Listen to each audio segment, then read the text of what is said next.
What is going on, ALGORIDGMO Mafia, guys? How are the people doing? I hope you guys are doing great. And in today's video, man, quickly before I even get into the video, I just want to say that I will be upgrading my setup, aka my quality. I know that this looks like a potato. I know I sound like a potato right now with the audio. I do apologize. We're going to get it fixed up, alright? Don't even stress. But today, we're going to be talking about the most Chinny guys in the UFC, alright? There's time and time again, we've seen people get knocked out multiple times in the UFC. They've had very, very bad luck. And today, I'm going to go through my top 5 fighters in the UFC who are extremely Chinny. But without that, guys, let's just get straight into the video. Make sure you like, subscribe, help me out. I do appreciate all the support, guys, even with this potato setup. You guys know what it is. So the first fighter that we're going to be talking about on this list, guys, who are extremely Chinny within the UFC, guys. In the light heavyweight division, we have our boy, Johnny Walker. Right now, Johnny Walker, this guy is a physical specimen. This guy is 6'5", a huge guy for the light heavyweight division, but he doesn't have a chin. Recently, he just got knocked out by Magomed Ankalaev in their anticipated rematch. He's been knocked out a couple other times in the UFC by Corey Anderson, Jamal Hill. These were all brutal knockouts.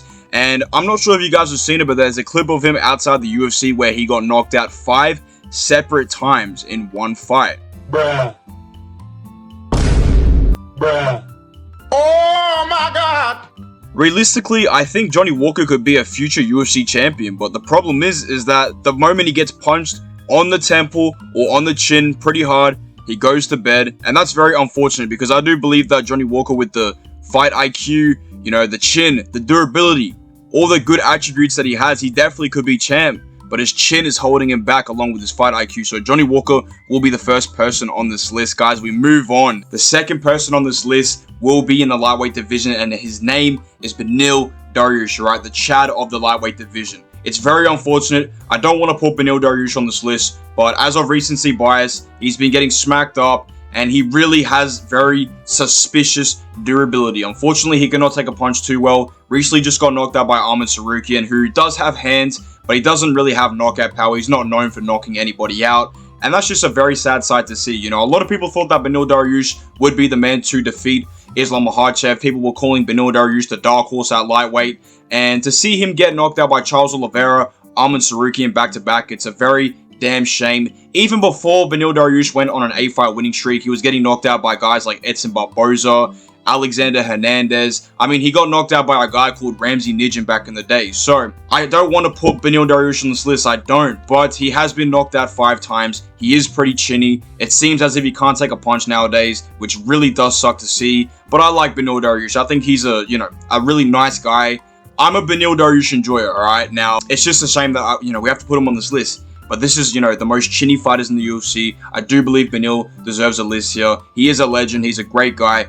But it is what it is. We're going to move on to the third candidate on this list, alright? Now, this guy fights in the flyweight division. Now, I'm just going to say, if you fight in the flyweight division, the little man division, you should not be getting knocked out too often, because I don't think flyweight really relies on knockout power. I think in the flyweight division, it kind of relies on being very skilled. It relies a lot on skill. We all know that when you go from flyweight to heavyweight, if you can bang a heavyweight, you'll knock out a lot of dudes. Flyweight is not known for knocking people out. That's all I'm going to say. But we will talk about the man, the one, the only, Matt Schnell. Alright, now Matt Schnell, this is a guy, with a mysterious case. This guy has been knocked out multiple times in the flyweight division. He's been knocked out brutally too, man. Very sad to see. I just don't understand how a guy like Matt Schnell fighting in the flyweight division cannot take a single punch. He's been knocked out by Alessandro Pantoja, Matthias Nicolau, a guy called Hector Sandoval. He got knocked out by Rob Font. He's been knocked out a lot, man. It sucks to see, but my only concern is I don't understand how you can be getting knocked out in the flyweight division. The division relies on skill. Not many people are knocking each other out unless you're Davison Figueiredo. So, it sucks to see. Matt Schnell is definitely very Chinny. Even certain fights where he wins, he's getting cracked on the chin and he's wobbling all over the place, man. So, the durability is very suspicious. Matt Schnell will be the third candidate, but we're going to move on. Guys, we're going to go back to the light heavyweight division. We have one more person we need to talk about who fights in the light heavyweight division and is extremely Chinny, aka the durability is suspicious. Now, this guy is known for beating John Jones, okay? I think you know who I'm talking about. We're going to be discussing Dominick Reyes, alright? Now, Dominick Reyes, I don't care what anybody says, He defeated Jon Jones. He did beat Jon Jones 3 rounds to 2. I will die on that hill. He will forever be known as the guy for beating Jon Jones. Whether it was a loss on paper, he fucking beat Jon Jones. There's no other way around it. But regardless, ever since he lost to Jon Jones, or he got robbed against Jon Jones, Dominick Reyes has been on a very tough losing streak, losing all of his fights by knockout. He got another title shot against Jan Blachowicz after he fought Jon Jones. Unfortunately, Jan Blachowicz knocked him out. Then he went on to fight the upcoming Yuri Prochazka and got brutally knocked out with a spinning elbow. Not only that, but after 2 back-to-back knockout losses, the UFC decided that they should give Dominick Reyes another power puncher, a guy who's very athletic with a lot of power in Ryan Spann. And what happens? Ryan Spann puts out Dominick Reyes in 1 round with a jab. He knocked out Dominick Reyes with a jab. Very suspicious, and that's very unfortunate to see, you know what I mean? A guy that literally beat Jon Jones is now just on a huge losing streak, all by knockout. And I question his durability. You know, he is a bit chinny. I think if he comes back to fight, I don't know how his chin's going to look. I feel like he's just not going to be able to take punches like he once was.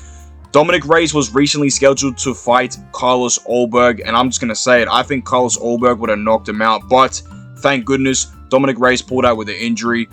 He probably would have got knocked out again, unfortunately, but I don't care what anybody says. Dominick Reyes will forever be known for beating Jon Jones. That's as good as it gets, and he has to be put on this list, man. I thought about it, and I was like, Dominick Reyes, you know, he's on a tough losing streak. I question his chin. He's been knocked out a lot of times. You know, he's a perfect candidate for this list, so it's very unfortunate news. But hey, we all know he beat Jon Jones. But we're going to move on to the last pick on this list, guys, for the most chinny UFC fighters. We're going to go to the middleweight division, all right? Now, I do have an honorable mention after the last pick. I forgot to add someone, but we're going to be talking about this guy who in the middleweight division has been knocked out several times, all right? Very brutally, just literally cannot take a fucking punch, dude. He will hit this guy will get grazed on the shoulder, and down he goes like a sack of potatoes. He's out cold.